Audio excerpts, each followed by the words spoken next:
¿Qué tal? ¿Cómo están? Bienvenidas y bienvenidos nuevamente a la primera sesión. Bueno, vamos a explicar primero la forma de evaluación, algunos avisos y posteriormente la clase. Primeramente recuerden que en el chat en la parte derecha ponen presente, que si están en este momento, y eso sería la cuestión de poner presente y su nombre. Ya saben que por WhatsApp es mucho más fácil y sencillo pues preguntar si llegasen a tener alguna duda.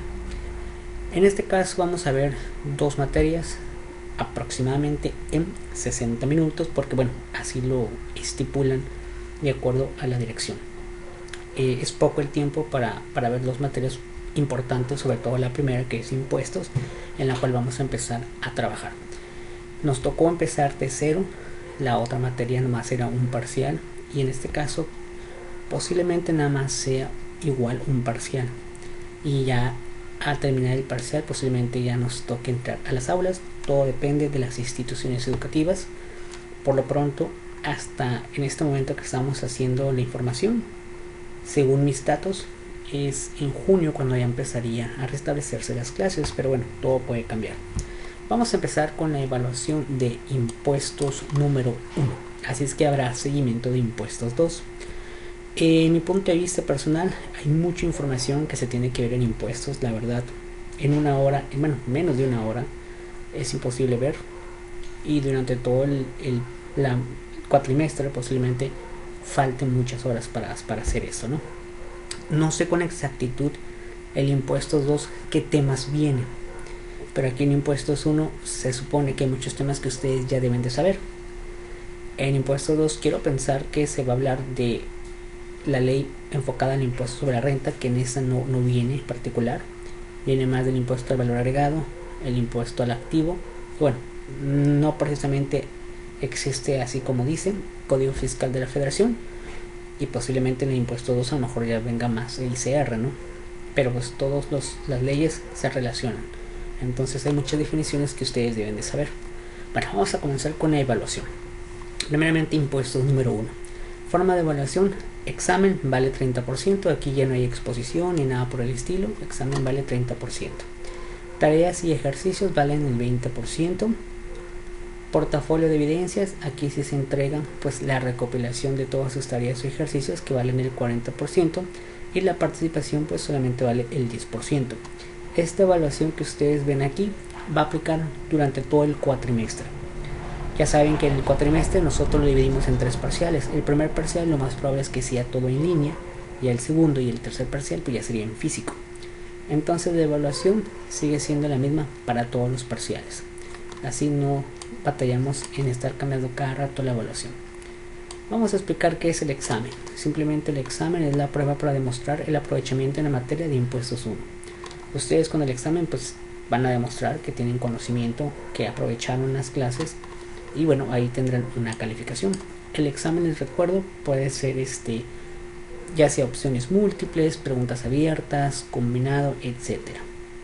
En dado caso que el examen llegue a tocar que no estemos en físico, pues el examen sería de manera virtual, pero pues ya en este caso sí, yo creo que buscaría la manera de que existiera un temporizador de tiempo, en la cual en el examen se va bajando como parecido a los exámenes.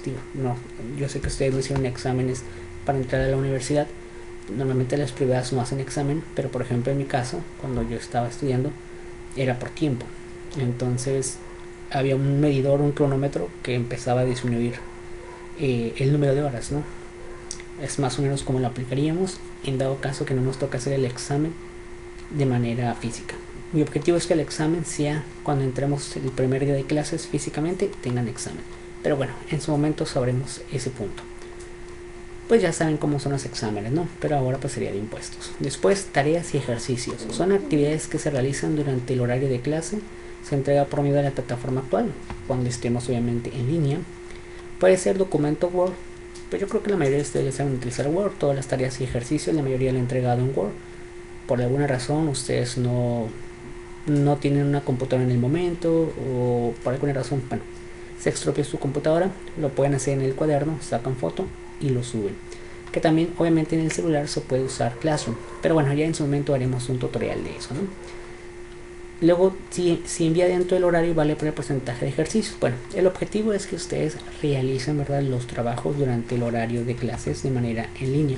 Pero pues estos trabajos no son tan sencillos, no son trabajos de secundaria, son trabajos de universidad, por lo cual pues llevan más tiempo. Entonces pues ya saben que tienen algún par de días para hacerlo y entregarlo. Portafolio de evidencias, recopilación de todas las tareas y los ejercicios en un solo archivo, incluyendo portada, índice, introducción, desarrollo de todos los temas, conclusión, por medio de la plataforma. Cuando sea en línea, obviamente todo esto sería por medio de plataforma, ¿no? Cuando sea presencial, pues se entrega en el momento. En este caso hay algo nuevo en este portafolio de evidencias. Está la portada, pues algo que comúnmente hacen, pero el índice no lo hacen. Digo, tampoco lo he pedido, pero en este caso sí se va a pedir. Es el índice, una introducción, desarrollo de los temas. Obviamente si tú tienes todas las tareas y los ejercicios, pues ya nomás es ponerlo, ¿no? O si por alguna razón te equivocaste en una tarea en el ejercicio, lo puedes modificar ya en el portafolio. Y una conclusión del parcial, mínimo una hoja. Todo esto llevaría el portafolio de evidencias tanto en físico como en forma online. Y la participación, toda participación que hagan en el foro de la plataforma, la pregunta de la clase virtual. Como ustedes saben, al terminar la sesión siempre les pongo la pregunta que vimos en clase y es una opinión de lo que vieron durante esta clase, ¿no? Eso sería lo que es la forma de evaluación. Esta forma de evaluación lo tienen obviamente en Classroom y esta se aplicará durante todo el cuatrimestre en los 3 parciales diferentes. Así es que bueno, esta parte pues yo creo que ya se la sabe, ¿no? Bueno, vamos a comenzar con un pequeño repaso. Se supone que esto ya lo tienen que saber, pero bueno, vamos a hacer un repaso de todas formas. Y vamos a entrar este archivo que tienen aquí. Hay que agradecer a la Universidad Autónoma del Estado de Hidalgo, que bueno, la maestra Daisy Janet Cortés Juárez pues me hizo el favor, pues colegas, ¿no?, de mandarme esta información, ya que pues los dos estamos bueno, ya de derecho en estos momentos, y pues yo le comenté que si me podía pasar pues algunos de sus trabajos, ¿no? Entonces vamos a hacer una pequeña repaso de derecho. Se supone que ustedes pues deben de saber, ¿no? Porque es importante saber derecho antes que saber impuestos, porque muchas palabras las van a estar escuchando en las leyes. Entonces, pues, si yo me voy directamente a las leyes, posiblemente muchos de ustedes carezcan de esa definición. Entonces vamos a hacer un repaso. Si algo se recuerdan de sus clases de derecho, pues bueno, ya sería algo extra, ¿no? Este archivo yo se los voy a proporcionar. Está en Classroom. Este sí no está en mi página, me faltó ponerlo en la página, de hecho. Más adelante lo subiría, por si lo quieren bajar de la página o del Classroom en este caso. Entonces vamos a empezar a leer y lo voy a ir analizando y explicando. Dice: el derecho también se denomina como el conjunto de normas sociales o preceptos que regulan la conducta de los miembros del grupo social, que satisface las exigencias de seguridad y justicia. Su finalidad es ordenar a un sector de la vida social para procurar y asegurar a sus integrantes el bienestar general o bien común. Por lo tanto, la importancia radica en garantizar las relaciones de cada individuo que vive en la sociedad. Entonces, el derecho es una norma social. Entonces, por eso es muy importante que prácticamente todos los países tienen una norma social para que las personas sepan manejarse de una conducta buena. ¿En qué momento puedes decir que una persona tiene una buena conducta o una mala conducta? Bueno, si se supone que, bueno, conocen varias leyes ustedes, y si las infringes, puedes ir a la cárcel, te pueden cobrar multa, te pueden cobrar alguna sanción, te pueden poner alguna acta administrativa, en todos los sentidos y en todos los aspectos de la vida, ¿no? Laboral, social, político, deportivo, en todas partes hay una ley.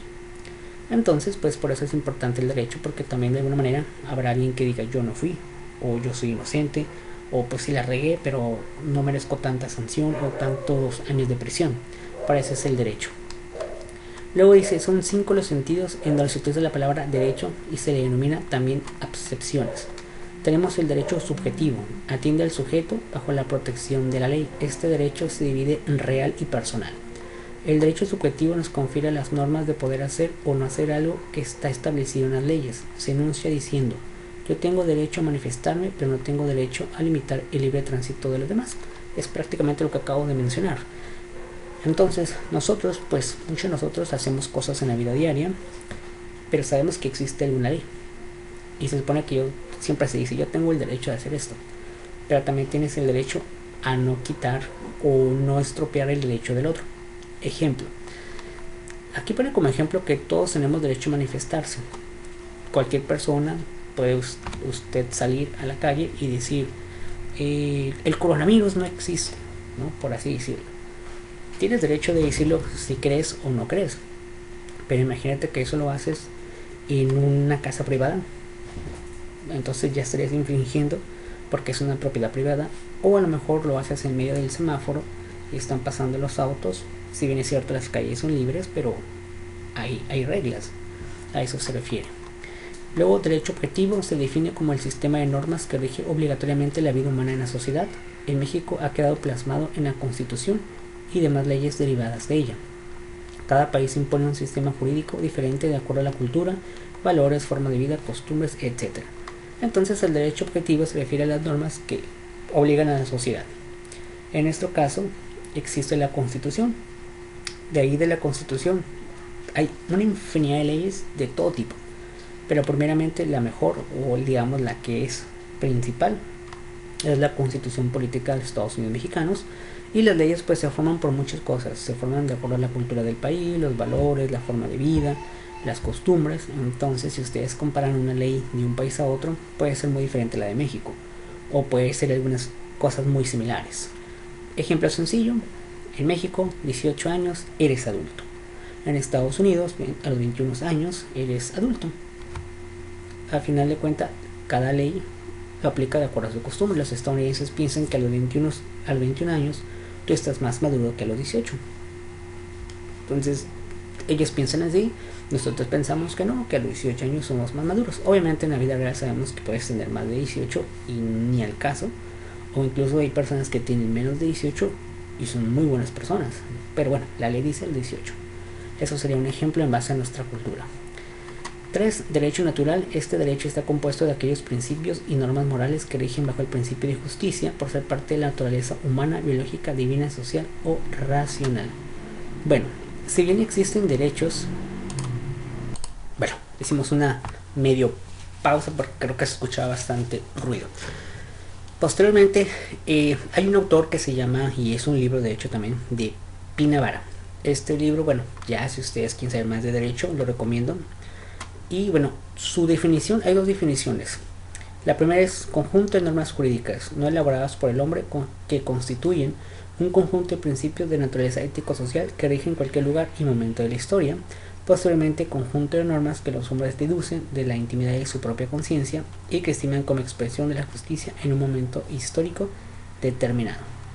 Bueno, estas tres partes, ¿a qué se refieren? Llega un momento en que el mismo derecho o la misma ciencia te dice que siempre se tiene que demandar o denunciar cosas que sean palpables, que puedas ver, que puedas mirar, que pueda haber algo que me diga aquí hay una evidencia. No puedes demandar algo que no existe, algo que no haya una figura o una persona. Esto se refiere mucho a la cuestión divina, ¿no? Que muchos a lo mejor han escuchado que han demandado a Dios. En sí, no importando la religión que seas, pues Dios físicamente no existe una persona que lo represente. Entonces, ese tipo de cosas no se pueden denunciar, no se pueden demandar. O como decir, por ejemplo, empieza a llover muy feo y se destruye tu ciudad, por ejemplo. Si bien la autoridad y en la vida real existen planes para que nosotros podamos ayudar y combatir a las personas que les pasó algo en un terremoto o en algo por el estilo, pero legalmente, si la autoridad dijera, pues es tu bronca, no, es que yo no tuve la culpa, fue el temblor, lo siento. ¿Tienes seguro? No tengo ningún tipo de seguro, no aseguré nada, era mi casa, mi patrimonio y me quedé sin nada. El gobierno, si quisiera, puede decir, no es mi bronca, ¿a quién demandas, no? Obviamente, y siendo más justo, pues también la autoridad entiende que hay cosas que no se pueden denunciar.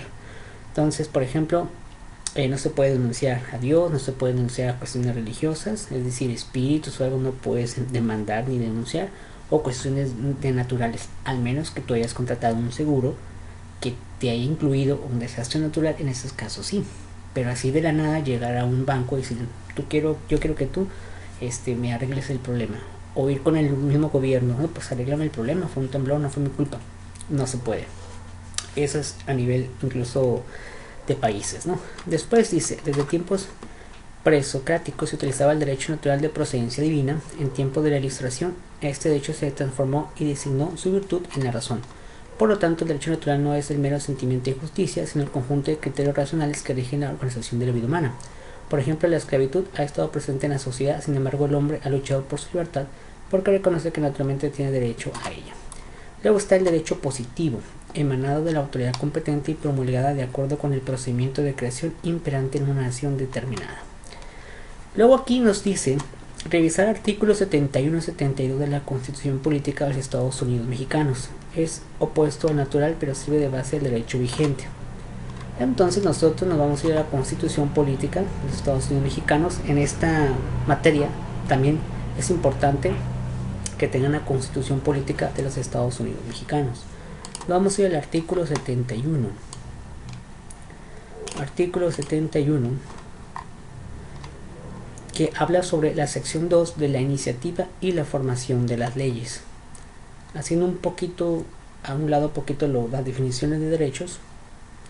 En el artículo 71 nos menciona la iniciativa y formación de las leyes, cómo se forman las leyes, quién lo forma, etcétera. Vamos a leer el artículo 71. Vamos a quitar un poquito para que se vea un poco más grande. Artículo 71, Constitución Política de Estados Unidos Mexicanos, dice: el derecho de iniciar leyes o decretos compete al presidente de la República. Entonces, él es la principal persona que puede decir yo quiero cambiar la ley o quiero hacer un decreto. Es la primera figura. Después están los diputados y senadores al Congreso de la Unión. Si eres diputado o senador, también tienes esa autoridad de hacerlo. Después están la legislatura de los estados y de la Ciudad de México. Es decir, cada estado tiene una legislatura donde solamente hay diputados, no hay senadores estatales. Ellos también, si quieren, pueden modificar, cambiar una ley. Obviamente hay una regla, no es como que cualquiera lo puede cambiar. Y de la Ciudad de México. Y esta que es nueva, que fue en el 2012 que la reformaron, a los ciudadanos en un número equivalente por lo menos al 0.13% de la lista nominal de electores en los términos que señalen las leyes. Entonces, si una persona, es decir, un ciudadano como ustedes y como yo, quisiera cambiar una ley, modificarla, sí pudiera, pero de entrada te dice que mínimo ocupas al 0.13% de la lista nominal de electores para que todos vean lo que tú propones y firmas y posteriormente llevar todo tu proyecto o lo que tú quieres cambiar, ir con un diputado o un senador dependiendo de lo que encuentres primero y decirle yo quiero cambiar esta ley. En sí tú no puedes ir al Congreso a decir yo lo voy a cambiar, te tiene que representar un diputado o un senador. Pero bueno, en la ley ya nos dice que nosotros podemos crearlo. Obviamente en la vida real hasta ahorita no ha habido ningún ciudadano que por él se haya hecho una ley. ¿Por qué? Porque ponen muchas trabas. Esta es una parte. Obviamente tendremos que buscar más reglamentos para ver qué más requisitos piden. Luego dice, la ley del Congreso determinará el trámite que deba de darse a las iniciativas. Bueno, ya de entrada te dice qué ocupas. Aquí nomás te especifica una cosa, ¿no? Pero hay más. Luego dice, el día de la apertura de cada periodo ordinario de sesiones, el presidente de la República podrá presentar hasta 2 iniciativas para trámite preferente o señalar con tal carácter hasta 2 que hubiera presentado en periodos anteriores. Cuando estén pendientes de dictamen, cada iniciativa deberá ser discutida y votada por el Pleno de la Cámara de su origen en un plazo máximo de 30 días naturales. Si no fuera así, la iniciativa en sus términos y sin mayor trámite será el primer asunto que deberá ser discutido y votado en la siguiente sesión del Pleno. En caso de ser aprobado o modificado por la Cámara de su origen, el respectivo proyecto de ley o decreto pasará de inmediato a la Cámara Revisora, la cual deberá discutirlo y votarlo en el mismo plazo y bajo las condiciones antes señaladas. En pocas palabras, aquí le dan mucha al presidente de que él pueda hacer pues la ley. Recuerda que si el presidente hace una iniciativa de ley, se la pasa a los diputados primero. De los diputados, si todo está correcto, se la pasan a senadores. O si fuera al revés, primero a senadores y después a diputados, pero al final todos tienen que estar de acuerdo. Si no están de acuerdo, pues no sería nada.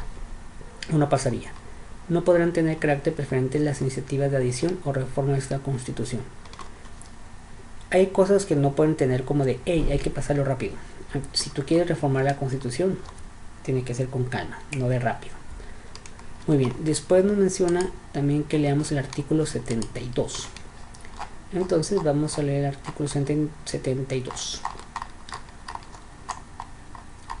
Dice, todo proyecto de ley o decreto cuya resolución no sea exclusiva de alguna de las cámaras se discutirá sucesivamente en ambas, observando a la ley del Congreso y sus reglamentos respectivos sobre forma, intervalos y modos de proceder en las discusiones y votaciones. Puede haber que alguna ley, una iniciativa de ley, un proyecto de ley, ni diputados ni senadores se les haya ocurrido. Puede ser que se le ocurrió al presidente o se le ocurrió a la legislatura de los estados y la Ciudad de México. Entonces aquí más o menos te dice como el procedimiento, ¿no? Dice, aprobado un proyecto en la Cámara de su origen, pasará para su discusión a la otra. Si ésta lo aprobare, se remitirá al Ejecutivo, quien si no tuviera observaciones que hacer, lo publicará inmediatamente. Se reputará aprobado por el Poder Ejecutivo todo proyecto no devuelto con observaciones a la Cámara de su origen dentro de los 30 días naturales siguientes a su recepción. Vencido este plazo, el Ejecutivo dispondrá de 10 días naturales para promulgar y publicar la ley o decreto. Transcurrido este segundo plazo, la ley o decreto será considerado promulgado y el presidente de la Cámara de origen ordenará de los 10 días naturales siguientes a la publicación en el Diario Oficial de la Federación sin que se requiera refrendo. Los plazos se refiere a esta fracción no se interrumpirán si el Congreso cierra o suspende sus sesiones, en cuyo caso la devolución deberá hacerse a la Comisión Permanente. Entonces aquí nos demuestra más o menos el procedimiento de hacer un proyecto de ley. Quiero pensar que ustedes ya saben que es el Diario Oficial de la Federación. Es como un periódico en el cual se ponen todas las reglas, las leyes, los decretos, las reformas, avisos, todo lo relacionado con las instituciones públicas. Normalmente este periódico es en internet, ya no hay físicamente. Hace muchos años lo vendían físicamente y algún despacho reconocido o algún bufete de abogados podía ir y comprarlo como si comprara un periódico como El Mexicano o el Heraldo o cualquier periódico común. Hoy en día nada más imprimen 7 físicamente y esto es con la finalidad simplemente de tener como archivado, ¿no? Para el Congreso se imprime, para la Suprema Corte de Justicia, para el presidente obviamente, solamente 7 de manera física se imprimen y antes se imprimían para la venta, ahora ya no, ahora todo es en línea. Después dice, el proyecto de ley o decreto desechado en todo o en parte por el Ejecutivo será devuelto con sus observaciones a la Cámara de su origen, deberá ser discutido de nuevo por esta y si fuese confirmado por las 2/3 partes del número total de votos pasará otra vez a la Cámara Revisora. Si por estas fuese sancionado por la misma mayoría y el proyecto será ley o decreto y volverá al Ejecutivo para su promulgación. Entonces puede ser que los diputados hagan una ley, después se pasa a senadores, los senadores a los diputados y después al Ejecutivo. O el Ejecutivo diga, no, como que no me gusta la ley, hay que cambiarla, la vuelve a regresar. Luego dice, las votaciones de ley o decreto serán nominales, dice. Luego la número D. Si algún proyecto de ley o decreto fuese desechado en su totalidad por la Cámara de Revisión, volverá a la de su origen con las observaciones que aquella le hubiese hecho. Si examinado de nuevo fuese aprobado por la mayoría absoluta de los miembros presentes, volverá a la Cámara que lo desechó, la cual lo tomará otra vez en consideración y si lo aprobare por la misma mayoría, pasará al Ejecutivo para los efectos de la fracción A, pero si lo reprobase no podrá volver a presentarse en el mismo periodo de sesiones. Entonces, eres diputado, haces un proyecto de ley, lo pasas a los senadores. Los senadores no les gustó o como que no están convencidos, te la vuelven a regresar. Tienes la opción de volver a hacerlo otra vez, se la pasas a los senadores dicen que no, hasta ahí se acabó. Te tendrás que esperar otro tiempo más. O la otra es, se lo pasas a los senadores dicen que sí, están de acuerdo y rápidamente con el Ejecutivo dice que sí y ya pasó y se hace ley. O puede pasar que se lo pasas a los senadores, ya lo revisaron los diputados, pasa al Ejecutivo y el Ejecutivo dice que no, vuelve a regresar. Luego dice, si un proyecto de ley o decreto fuese desechado en parte, modificado o adicionado por la Cámara Revisora, la nueva discusión de la Cámara de su origen versará únicamente sobre lo desechado o sobre las reformas o adiciones, sin poder alterarse de manera alguna los artículos aprobados. Entonces, lo que se haya aprobado incluso por artículos ya ni se mueve. Lo que no, nomás se tendrían que estar checando. Si las adiciones o reformas hechas por la Cámara Revisora fuesen aprobadas por la mayoría absoluta de los votos presentes en la Cámara y su origen, se pasará todo el proyecto al Ejecutivo para los efectos de la fracción A. Si las adiciones o reformas hechas por la Cámara Revisora fueren reprobadas por la mayoría de votos en la Cámara de su origen, volverán a aquella para que tomen en consideración las razones de esta, y si por mayoría absoluta de votos presentes se desecharen en esta segunda revisión dichas adiciones o reformas, el proyecto en la que haya sido aprobado por ambas cámaras se pasará al Ejecutivo para los efectos de la fracción A. Prácticamente es como estar revisando, ¿no? Y luego dice: si la Cámara Revisora insistiere por la mayoría absoluta de votos presentes en dichas adiciones o reformas, todo el proyecto no volverá a presentarse sino hasta el siguiente periodo de sesiones, que es lo que estábamos mencionando. No se ponen de acuerdo, olvidemos eso y ya en otra ocasión lo hacen. Bueno, para hacerlo un poquito más rápido, vamos a ir en la interpretación, reforma o derogación de leyes o decretos. Se observan los mismos trámites establecidos para su formación. Después nos menciona: todo proyecto de ley o decreto que fuese desechado en la Cámara de su origen no podrá volver a presentarse en las sesiones del año. Y bueno, hay 3 incisos más. Bueno, vamos a leerlo de una vez. La formación de leyes o decretos pueden comenzar indistintamente en cualquiera de las 2 cámaras, es decir, los diputados se les puede ocurrir, o los senadores, cualquiera de los 2, no pasa nada, con excepción de los proyectos que versaren sobre empréstitos, contribuciones o impuestos, o sobre el reclutamiento de tropas, todos los cuales deberán discutirse primero en la Cámara de Diputados. Cualquier tema puede empezar con diputados o senadores, pero si vamos a hablar de los temas de empréstitos, contribuciones o impuestos, o sobre las tropas, es decir, sobre el ejército, empieza con la Cámara de Diputados. No, los senadores no pueden hacer nada de eso para crear la iniciativa de ley, nada más. Luego dice: las iniciativas de leyes o decretos se discutirán preferentemente en la Cámara en que se presenten, a menos que transcurra un mes desde que se pasen a la comisión dictaminadora sin que ésta rinda dictamen, pues en tal caso un nuevo proyecto de ley o decreto puede presentarse y discutirse en la otra Cámara.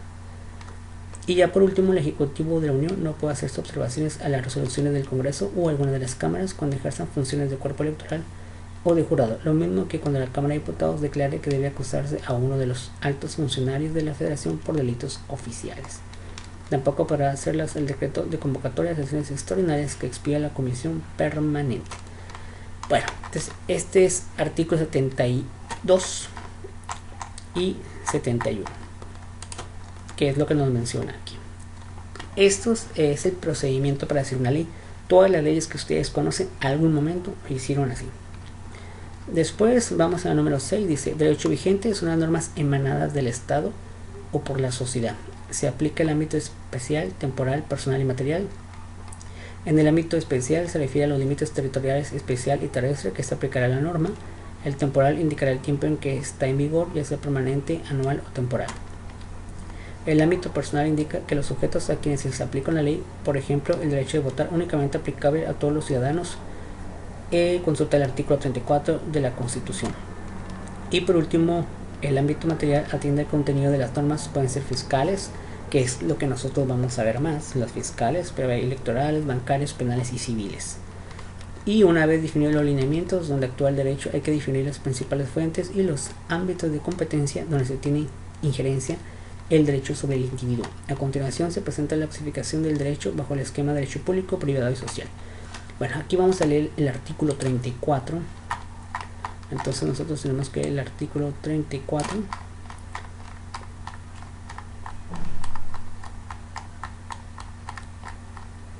En particular, del artículo 34 importan algunas fracciones. Pero aquí en el artículo 34 nos menciona quiénes son los ciudadanos. El ámbito personal indica los sujetos a quienes se le aplica una ley, por ejemplo, el derecho de votar, únicamente aplicables a todos los ciudadanos. Capítulo 4 de los ciudadanos mexicanos, es decir, de los que somos mexicanos. Artículo 34 dice: son ciudadanos de la República los varones y mujeres que, teniendo la calidad de mexicanos, reúnan además los siguientes requisitos: haber cumplido 18 años y tener un modo honesto de vivir. Entonces, se supone que si tú cumples con esos, ya eres mexicano. También hay que aquí leer qué sería ser mexicano, ¿no? Entonces nos vamos a ir a la fracción capítulo 2 de los mexicanos. Ustedes vayan más o menos viendo qué artículos vamos a ver, porque bueno, es importante saber. Artículo 30 dice: la nacionalidad mexicana se adquiere por nacimiento o por naturalización. Son mexicanos por nacimiento los que nazcan en territorio de la República, sea cual fuere la nacionalidad de sus padres. Prácticamente vamos a suponer que ustedes tienen una papá o una mamá italiano y un belga, ¿no? Y ustedes nacieron en México, ustedes son mexicanos, no importa si sus papás son de aquellas nacionalidades. Otra situación que puede pasar: los que nazcan en el extranjero, hijos de padres mexicanos nacidos en territorio nacional, de padre mexicano nacido en territorio nacional o de madre mexicana nacida en territorio nacional. Entonces puede pasar que tu papá es mexicano y tu mamá es italiana y tú naciste en el extranjero.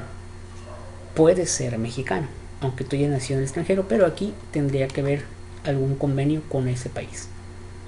O el tercero: los que nazcan en el extranjero, hijos de padres mexicanos por naturalización, del padre mexicano por naturalización o de madre mexicana por naturalización.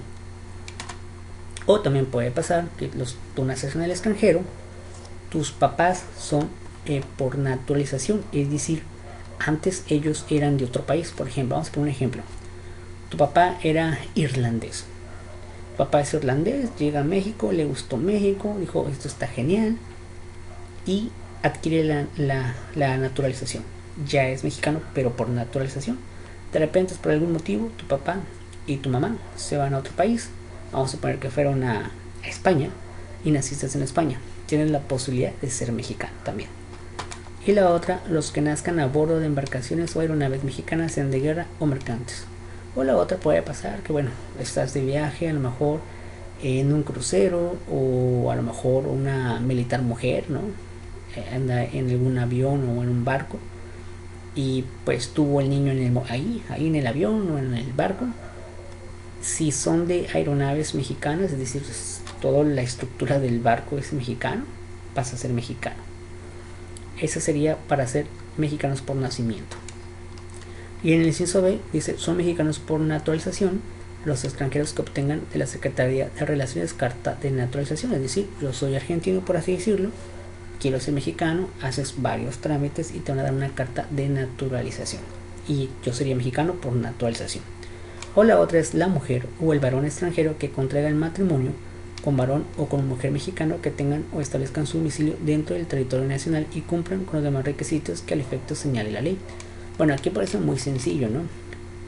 Pero hay otros requisitos más, pero bueno, ya sabes que si tú, vamos a suponer, eres mexicano o mexicana, te casas con algún extranjero aquí en México y tienen algún cierto tiempo y cumplen con las reglas, él pudiera hacerse mexicano por naturalización. Entonces todos estos en un momento dado pues van a tener que pagar tal vez impuestos, que en su momento vamos a ver de qué manera, ¿no? Después sigue las fuentes del derecho. Dice: se le denomina fuentes del derecho o fuentes formales del derecho las fuentes externas que van concateando sus estructuras para integrar el marco normativo de una sociedad. Y aquí las define García Meines en fuentes formales, reales o históricas. Las fuentes históricas son documentos que encierran el texto de una ley o el conjunto de leyes. Para contextualizar, se cita el ejemplo de las 13 tablas, el derecho romano y español. Y las fuentes reales tienen su fundamento en la realidad social a la que se va a aplicar de acuerdo a los acontecimientos sociales, culturales o históricos que se presenten. También se puede identificar con las circunstancias y situaciones que influyen para determinar una normatividad. Por ejemplo, si no existieran secuestros, no habría necesidad de generar una ley que castigue a los secuestradores. Entonces aquí se refiere un poquito a la sociedad o a las culturas, que hay leyes que son nuevas porque la gente hizo algo individuo. Entonces aquí ponen, por ejemplo, imagínense que en México no existiera ningún secuestro, no existe. Entonces les puedo asegurar que ahorita no hubiera una ley de eso, pero como existen, pues obviamente la autoridad dice eso es malo, antes que vamos a poner una ley. Y así van creciendo o van haciendo leyes que antes no existían, porque alguien o un conjunto de personas hizo mal algo, ¿no? Luego dice: por último, las fuentes formales constituyen aquellos mecanismos o pasos que siguen a quien está facultado para crear leyes y dar obligatoriedad a diversos actores que crean el derecho. Ya lo vimos en el artículo 72, quienes están obligados a hacer leyes. Y aquí hay una serie de fuentes formales que bueno, más a continuación ustedes los van a investigar más a fondo.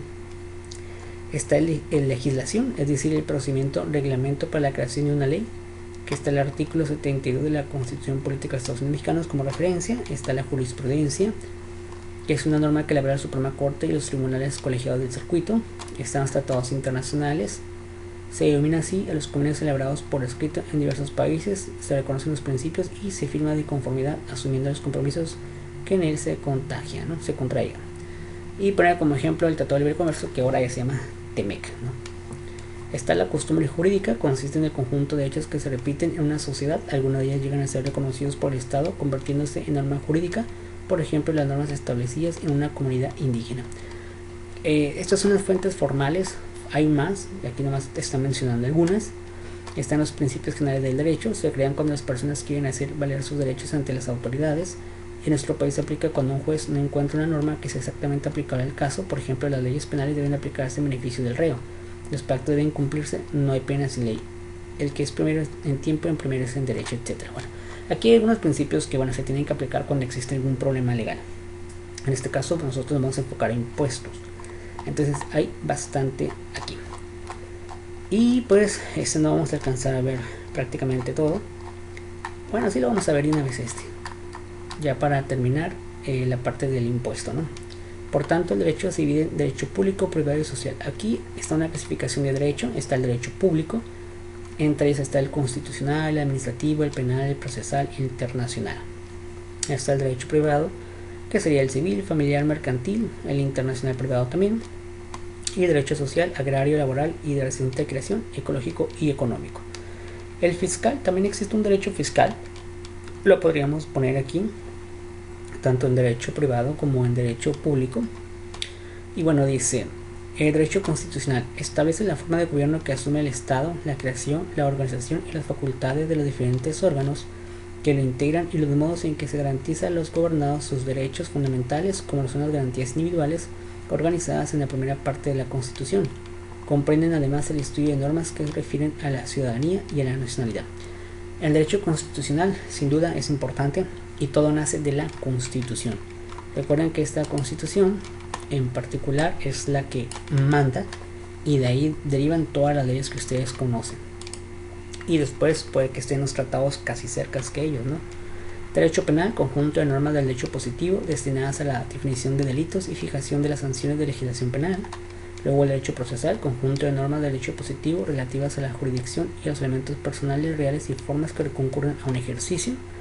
Entonces todo esto pues son cosas que llegan a suceder cuando la gente infringe una regla, una ley, un código, etc. Derecho administrativo es la rama del derecho público interna que regula la estructura y organización de los órganos que integran el Poder Ejecutivo, el ejercicio de la función de administración y las relaciones entre la administración pública y los particulares. Y el primer objeto de regulación de este derecho es la existencia, organización y funcionamiento de la administración pública. Después está el derecho internacional público, conjunto de normas reguladoras de las relaciones entre sujetos de la comunidad internacional. Luego está el derecho privado, es el que se atiende a intereses particulares, en la rama del derecho positivo destinada a la regulación de intereses que merecen la calificación de particular. Entre ellos destaca el derecho civil, mercantil e internacional privado. El derecho privado es entre particulares, es decir, una empresa demanda a otra empresa o una persona demanda a otra persona, eso es derecho privado. Y el derecho público es entre instituciones, porque también las instituciones se pueden demandar. Y después está el derecho civil. Este derecho regula las instituciones tradicionalmente consideradas como de interés particular relacionadas con la persona, la familia, el matrimonio, los divorcios, los hijos, el patrimonio compuesto por los derechos de las cosas, las obligaciones, las sucesiones y los contratos. Todos esos temas que ustedes han escuchado alguna vez, que me quiero divorciar, me quiero casar, y hubo un problema con alguien que le rente una casa, y cuestiones de hijos, todo eso es derecho civil. Derecho mercantil se define como el conjunto de normas jurídicas que se aplican a los actos de comercio legalmente calificados como tales y la organización de la empresa y los comerciantes en ejercicio de su profesión. Derecho mercantil son como problemas de que letras de cambio, de pagaré, tiene un problema con un cheque, son más problemas entre empresas o con los bancos. Derecho internacional privado es el conjunto de normas destinadas a la resolución por los tribunales de los diferentes estados en conflicto de leyes derivados de la multiplicidad de sistemas jurídicos. Bueno, esos son todos tipos de derechos que existen, ¿no? Entonces, ya para terminar, ¿qué tendrían que hacer como trabajo? Bueno, yo aquí les voy a poner más o menos lo que tendrían que hacer. De todas formas, esto lo voy a poner en Classroom, pero bueno, lo voy a poner aquí de todas formas. Y primeramente ustedes tienen que investigar qué son los poderes,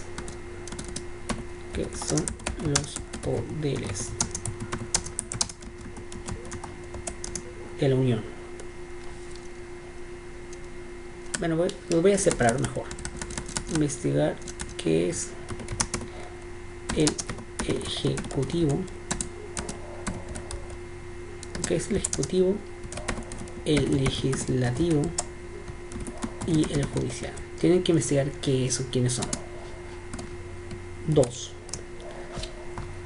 Investigar las fuentes formales del derecho. Investigar las fuentes formales del derecho. 3. Investigar el proceso de la creación de una ley. 4.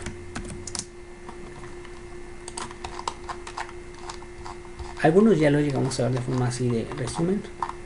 Bueno, desde aquí ya no hay nada que sea, pero todo es importante. Pero la Constitución,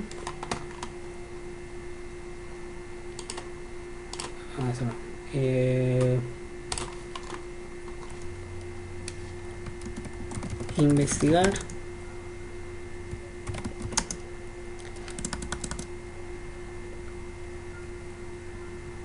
bueno, sería transcribir. Esto es para algo, esto es más bien, esta materia es para algo más físico, ¿no? Pero sería transcribir. En este caso pues obviamente van a copiar y pegar, ¿no? Pero de todas formas lo hacen. Este artículo sí o sí se lo tienen que aprender. Transcribir el artículo 31 fracción cuarto. Ese es ley sabérselo. Y bueno, lo demás lo vamos a ver en la siguiente clase. Me falta algo. Oh, ok, falta tengo la generalidad, la constitución, el código civil ya no alcanzamos a verlo y vamos a ver algo importante de aquí. Esto no está aquí. Bueno, el número 5 es leer una publicación llamada interpretación de la ley. Interpretación de la ley. Hacer vamos a ponerle síntesis de 2 hojas mínimo.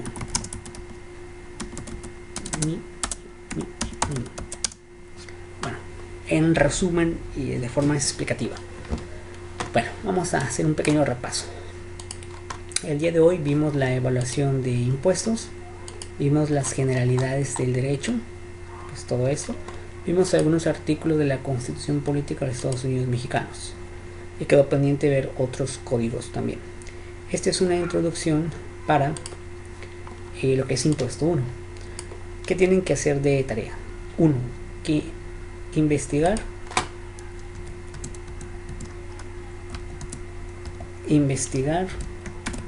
¿qué es el ejecutivo?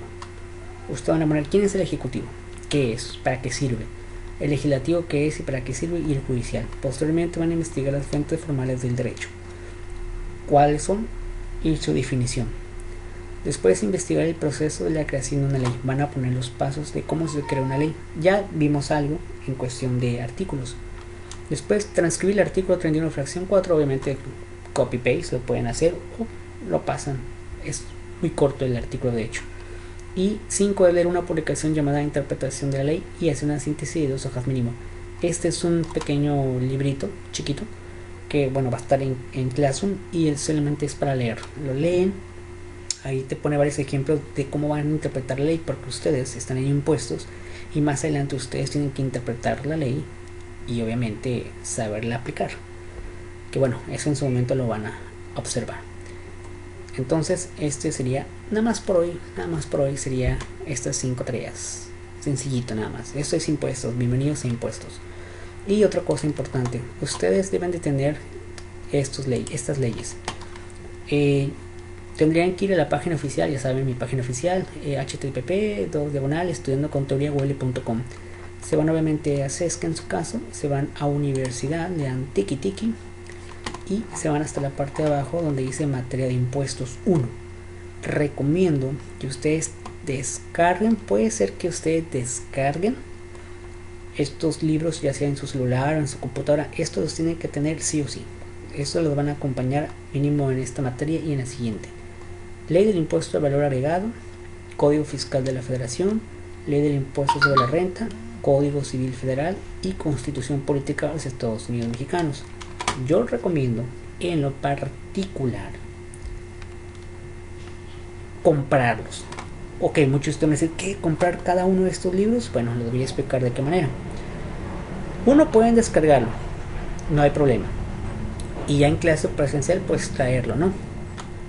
O imprimirlo, pero sí van a gastar bastante. Yo preferiría mejor que lo tengan así, ¿no? El de la Constitución cuesta muy barato, yo creo que muchos ya lo tienen, hay que tenerla en físico. Y pues estas, yo les recomiendo comprar entonces una Fisco Agenda. Vamos a poner aquí Fisco Agenda. ¿Qué es la Fisco Agenda? Bueno, vamos a darle tiki tiki, vamos a buscar qué es la Fisco Agenda. Aquí está una Fisco Agenda, vamos a poner este ejemplo. Este libro, ¿qué es lo que contiene? Miren, cuesta 249 pesos. Bueno, más envío, ¿no? Hay que tendrías que si lo vas a comprar por Mercado Libre, obviamente. Esta es la Fisco Agenda, se las presento, Fisco Agenda 2020. Y aquí dice compendio de leyes, reglamentos y otras disposiciones conexas sobre materia. Normalmente este librito que ustedes ven aquí es como una Biblia. Este librito que ven aquí tiene esta ley y su reglamento. Tiene este código y su reglamento. Tiene esta ley y su reglamento. Y tiene otros reglamentos que es importante saber, así como tablas, etcétera, del año en curso. Todo viene en un librito. Yo recomiendo que compren este librito, Fisco Agenda 2020, ¿no? Aquí está, mira lo que contiene: ley del impuesto sobre la renta, ley del impuesto sobre valor agregado, Código Fiscal de la Federación, la ley para el valor de la unidad de medida y autorización, ley de ingreso de federación, ley federal de derechos del contribuyente, ley de administración tributaria, reglamentos y algunos datos importantes e interesantes. Yo recomiendo que compren este en particular. Ya cuando lo tengamos en físico, ustedes pueden leer rápidamente el librito. Este pues yo lo recomendaría, ¿no? Para que pues no estén pues trayendo tal vez esto impreso, ¿no? Cada uno, ¿no? Van a tener más cargando, mejor carguen un solo libro. Este libro les va a durar para la siguiente materia. No me acuerdo si para el siguiente año les pueda servir todavía, no recuerdo. Pero este es el famoso libro de la Fisco Agenda. Recuerden, es color negro, dice Fisco Agenda 2020. Bueno, ahora sí vamos a cambiar de materia y nos vamos a ir a recursos humanos. Entonces todo esto se lo voy a apuntar así como está. Se lo voy a apuntar en la de impuestos. Bueno, aquí ya le cambiamos el chip y ya, esa sería otra materia. Ok, recursos humanos 2. Bueno, ¿qué vamos a ver aquí? Forma de evaluación. El examen igual vale el 30%, tareas y ejercicios valen el 20%, portafolio de evidencias vale el 40% y participación vale el 10%. El examen pues es la prueba para demostrar el aprovechamiento de las materias de recursos humanos 2. Las tareas y ejercicios igual son actividades que, bueno, preferentemente se tendrían que hacer en las horas respectivas, ¿no? Ya sea documento Word o lo hagan pues en fotografía, pero en el cuaderno, ¿no? Sacar foto y subirlo, ¿no? Portafolio de evidencias pues la recopilación de todo, y la participación igual, ¿no? Eso sería lo que es recursos humanos. Este libro que ven aquí, ya lo tienen ahí, es como un libro de apoyo, es el que vamos a ver. Por lo pronto este tiene 30 hojas y es lo que vamos a estar viendo durante pues este mes más o menos. Por lo pronto no creo necesario que lo impriman, digo, todo ahorita es online. Ya más adelante, a lo mejor el segundo parcial, el tercer parcial, pues ya tendrían que a lo mejor imprimir. Pero bueno, en su momento vamos, ya cuando veamos ese parcial, pues vemos qué va a pasar, ¿no? Solamente nos queda ya poco tiempo. Entonces sería administración de personal. Vamos a empezar con esta pequeña introducción. Estas dos introducciones ya, porque pues ya falta poquito. Administración de personal, dice, desafío de administración de recursos humanos a RH, ¿no? Dice, hay un chiste que dice, la organización del futuro tendrá una tecnología tan avanzada que solo será necesaria una persona y un perro para administrarla. La persona se encargará de alimentar al perro y este se encargará de que la persona no toque nada. En el pasado la gente tenía miedo de que algún día las máquinas llegaran a eliminar la necesidad de ser manejadas por trabajadores. En realidad ha ocurrido lo contrario. En las organizaciones de hoy las personas son más importantes que nunca antes. Dice, los gerentes utilizan muchas palabras para describir la importancia que las personas tienen en sus organizaciones. La expresión de recursos humanos implica que las personas poseen capacidades que impulsan al desempeño organizacional, además de estos recursos como los económicos, materiales de información. Otras expresiones como capital humano y activos intelectuales. Bueno, hasta aquí podemos decir que los trabajadores, yo creo que sería mucho mejor llamarles capital humano o activos intelectuales, porque realmente ellos son los que te generan pues, los ingresos, ¿no? Claro, depende de qué empresa estamos hablando, cuál es su capacidad, su habilidad. Luego dice, tiene en común la idea de que las personas establecen la diferencia en el funcionamiento de una organización. Las organizaciones exitosas son particularmente aptas para reunir a distintos tipos de personas para que alcancen un objetivo común, la cual es la esencia de la administración de los recursos humanos. Bueno, aquellos que ustedes lleguen a terminar a lo mejor como responsables de recursos humanos, pues este es muy importante este tema. Aquí vamos a ver un poquito como la parte humana del trabajador y de recursos humanos. Entonces, lo que sobresale de este pequeños 3 párrafos es que pues siempre se ha pensado que la máquina iba a sustituir pues, a las personas. Si bien es cierto, sí las llega a sustituir, pero al final de cuentas ocupas de personas claves para que esas máquinas funcionen. Si no contratas a las personas claves, por más que la máquina dure 24 horas trabajando, pero pues la persona que es responsable de las máquinas no lo hace bien, pues la máquina lo va a hacer mal, ¿no? Después menciona la pregunta, ¿por qué estudiar administración de recursos humanos? La respuesta a estas preguntas es casi la misma, sin importar si usted piensa trabajar en un departamento de RH, mejor conocido, o no, definir el personal de la organización, diseñar puestos, desarrollar las habilidades de los trabajadores, identificar métodos para mejorar el desempeño laboral y recompensas los éxitos de los empleados. Todas estas actividades que se identifican genéricamente como aspectos de recursos humanos son adecuados para los gerentes de recursos humanos. Se ven que este primer párrafo, muchas de las cosas ya las hicieron ustedes, ya hicieron la descripción de puestos en la materia pasada, ya lo habían hecho incluso en desarrollo de emprendedores, ya desarrollaron algunas habilidades de los trabajadores, entonces ya vieron algunas cosas. Podemos decir que es como una recopilación de esta materia de la 2, ¿no? Luego dice, para trabajar con las personas en forma efectiva es necesario comprender el comportamiento humano y tener conocimientos sobre los diversos sistemas y prácticas disponibles que pueden ayudar a obtener una fuerza de trabajo motivada. Al mismo tiempo es necesario estar al corriente de aspectos económicos, tecnológicos, sociales y legales que faciliten o restrinjan los esfuerzos para alcanzar metas organizacionales. Este párrafo es bien interesante porque, bueno, si alguno de ustedes llega a ser de recursos humanos, pues no solamente es como llegar y contratar a la persona y ya le contraté al gerente a esta persona y ya está ahí, se acabó el trabajo, ¿no? Es bueno saber de esto, estar al corriente de aspectos económicos, tecnológicos, sociales y legales que faciliten o restrinjan los esfuerzos para alcanzar metas organizacionales. Yo en lo particular diría más que los legales, ¿no? Los legales y por supuesto, bueno, todos son importantes, pero yo me llevaría más los legales y los tecnológicos. ¿Por qué? Porque bueno, no es como que contratas a la persona, el típico pones el anuncio, llega la persona, la solicitud y ya la mandas a trabajar. Normalmente el promedio de administradores haría eso, pero ustedes van a hacer algo más allá. Ustedes tendrían que capacitarse en estos términos, en lo económico, en lo tecnológico, social y legales, para que estén mucho más a la altura de su departamento o de su objetivo personal, que obviamente le va a alcanzar a la empresa, ¿no? Entonces pues esto sería. No alcanzamos a ver más porque bueno, no puedo excederme más del tiempo, así es que solamente quedan 2 minutos aproximadamente. Entonces sería administración de personal y esta pregunta, y pues nos quedamos hasta ahí. Esto obviamente ustedes ya lo tienen ahí en Classroom. Bueno, de aquí vamos a dejar simplemente un pequeño trabajo sencillo, que sería obviamente la pregunta de que vimos en recursos humanos. Y bueno, vamos a ver qué podemos dejar de aquí. Prácticamente está muy sencillo, no es algo que sea complicado, pero podemos dejar estas dos definiciones que serían interesantes saber a profundidad, ¿no? Así es que la van a tener fácil en recursos humanos. Es la más like.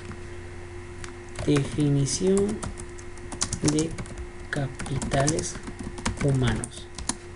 2. Definición de activos intelectuales. 2 trabajos es suficiente. Digo, es recursos humanos, ya se lo sabían, así que ya con esto es suficiente. Bueno, hasta aquí la vamos a dejar. Todo esto de todas formas se los estoy poniendo en Classroom por si alguien como que se pierde, pues aquí está, ¿no? Bueno, hasta aquí la vamos a dejar. Muchísimas gracias y nos vemos hasta la próxima clase, donde ya de lleno en impuestos ya vamos a entrar un poquito, y aquí pues recursos humanos ya estamos, ¿no? Bueno, muchísimo trabajo tienen, así es que pues feliz fin de semana. Muchísimas gracias y nos vemos hasta la próxima. Y bueno, hasta luego. Muchísimas gracias y nos vemos. Bueno, pues pásensela muy bien. Hasta luego. Muchísimas gracias. Cualquier cosa por WhatsApp, no, sin ningún inconveniente. Muchísimas gracias.